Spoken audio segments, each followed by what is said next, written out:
Dysphagia. Dysphagia यानी भोजन निगलने में तकलीफ होना। तो आज हम बात करेंगे डिस्फेजिया के बारे में।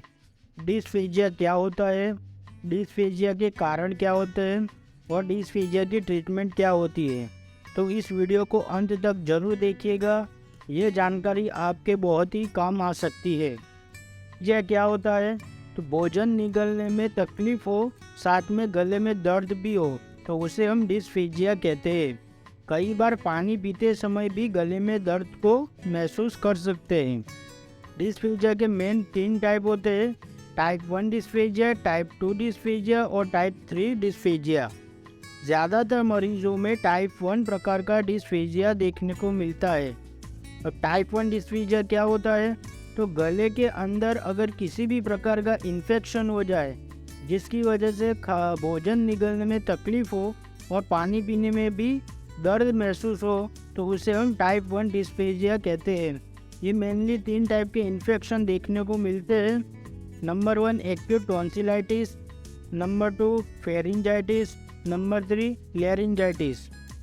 एक्यूट टॉन्सिलाइटिस हमारे गले में बादाम आकार की 2 ग्रंथियाँ होती है जिसे हम टॉन्सिल कहते हैं। अगर टॉन्सिल के ऊपर इन्फेक्शन हो जाता है तो टॉन्सिल में सूजन आती है जिससे टॉन्सिल का आकार बड़ा हो जाता है, जिससे हम जो भोजन निगलते हैं उसका रास्ता सिकुड़ जाता है, तो दर्द भी महसूस होने लगता है और भोजन सही से पेट के अंदर नहीं जा पाता है। हम एक्यूट टॉन्सिलाइटिस भी कहते हैं। दूसरा है फेरिंजाइटिस। फेरिंजाइटिस में गले के सामने की दीवार के ऊपर इन्फेक्शन होता है जिसके वजह से गले में सूजन भी आती है, गला पूरा लाल हो जाता है, बुखार भी आता है, खांसी और गले में दर्द भी महसूस होने लगता है जिसकी वजह से खाना निगलने में भी तकलीफ होने लगती है।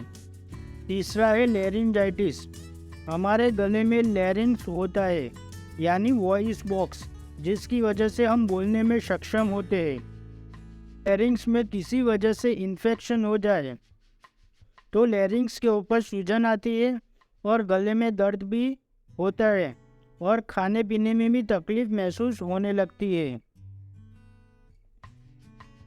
अगर इनमें से किसी भी कारण की वजह से भोजन निगलने में तकलीफ हो तो उसे हम टाइप 1 डिस्फेजिया देते हैं। अब इसमें ट्रीटमेंट क्या होती है, तो चलिए हम जानते हैं।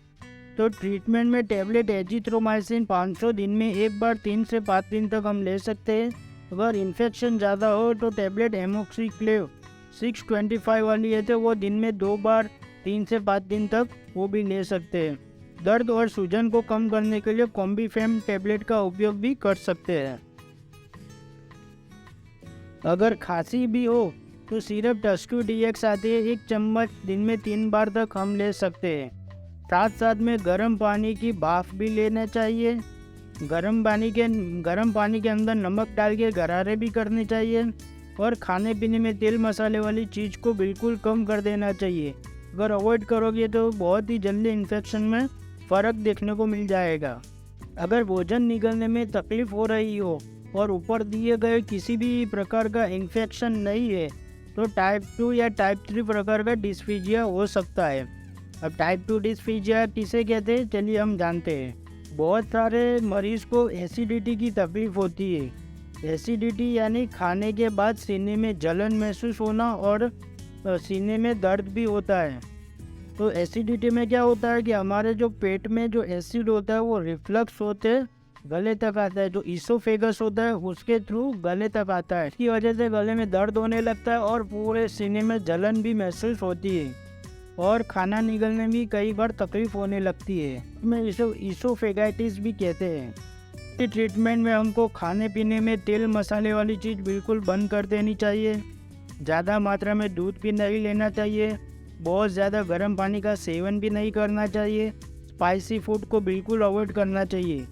टैबलेट रेनिटिडिन 150 दिन में 2 बार ले सकते हैं। अगर रिफ्लक्स बहुत ही ज़्यादा आ रहे हो तो सिरप म्यूकाइन जेल 2 चम्मच दिन में 4 से 5 बार तक ले सकते हैं। साथ में मल्टीविटामिन टैबलेट या सिरप भी चालू कर सकते हैं। सिरप बिप्लेक्स 2 चम्मच दिन में 3 बार तक ले सकते हैं। दूसरा है ईसोफेगल कैंडिडाइसिस, जिसकी वजह से भी डिस्फेजिया देखने को मिल सकता है। अब ईसोफेगल कैंडिडाइसिस क्या होता है? तो ये एक प्रकार का फंगल इन्फेक्शन होता है जो हमारे मुंह से लेके ईसोफेगस यानी जो आहार नलिका होती है वहाँ पे फंगल इन्फेक्शन हो जाता है। इसके लक्षण क्या क्या होते हैं? तो भोजन निगलने में दर्द होता है, खाना बिल्कुल बेस्वाद लगता है, आवाज़ हल्की बदल गई हो ऐसा भी लगता है, हल्का बुखार और गले में तथा सीने में भी दर्द महसूस होता है।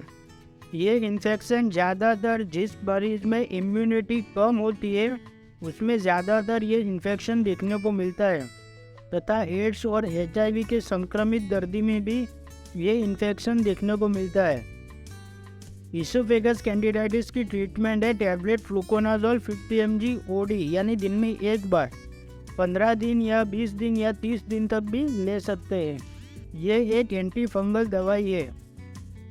अगर साथ में रिफ्लक्स आ रहा हो यानी एसिड गले तक आ रहा हो, पेट का एसिड गले तक आ रहा हो, ईसोफेगाइटिस कहते हैं, तो उसमें हम टैबलेट गेनाटोन 50 mg दिन में 3 बार 15 से 20 दिन तक देते हैं।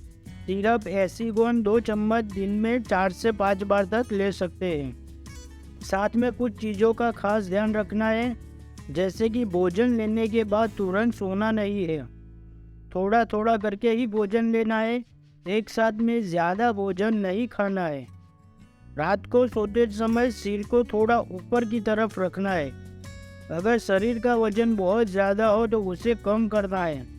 ज़्यादा टाइट कपड़े और बेल्ट को पहनना, टाइट बेल्ट पहनना भी अवॉइड करना है। अगर मरीज में भोजन निगलने की तकलीफ हो और ऊपर दिए गए किसी भी कारण में से कोई भी कारण नहीं है, टाइप 1 और टाइप 2 डिस्फीजिया अगर नहीं है, तो फिर उसको टाइप 3 प्रकार का डिस्फीजिया हो सकता है जो है ऑब्स्ट्रक्टिव डिस्फेजिया।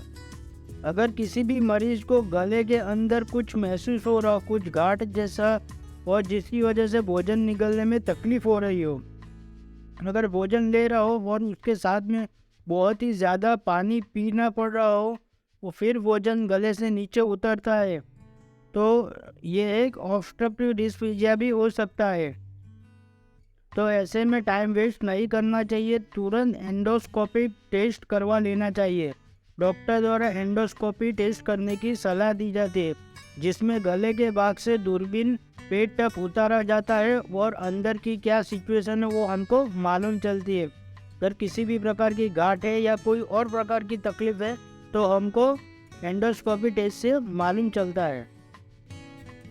अगर किसी भी प्रकार की गांठ है तो टेस्ट के दौरान उसकी बायोप्सी ली जाती है और बायोप्सी को लैब में टेस्ट किया जाता है।